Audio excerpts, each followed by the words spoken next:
Bonsoir ba melomani yote ya Beke, batoto ya Kivu, mina basalimia. Par rapport na hii commentaire ya Seraps Kipaji, ku publication yangu yenye nilipiblie juu ya bapeti benye biko napenda batie bukosa adabu mu muziki.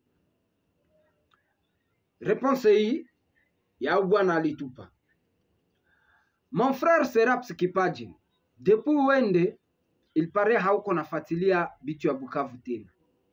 Inaonekana wazi kabisa kama hauko nafuatilia bitu ya kwenu. Or ni erreur grave. Unaona ba petit pour le moment, isha kwa kifika kumedia, critique na kuwa bale ba grave akufaa kitu. Make shinjo tusha kwa escalier pour que baoneshe kama shi atuyue kitu mani. Ndio maana ulisikia mimi nasema batupatie tu artiste mwalivumaka. Mwanavuma kuepokeabo, apare wa zamani Rwedi Shako, banipate mwenye anavuma kuepokea sagisi nilivumaka kwa mipeki. Banipe ule artiste.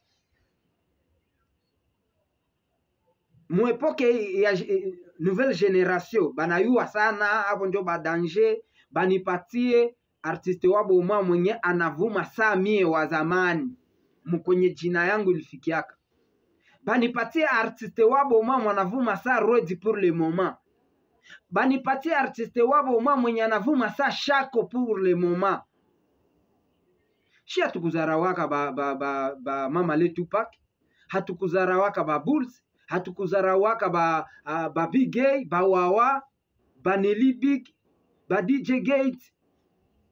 Hatukuzarawaka paske tuliona aba njo balianza hii njia. Kama shi tunafika kuipitia amo, abo njo balianzaka.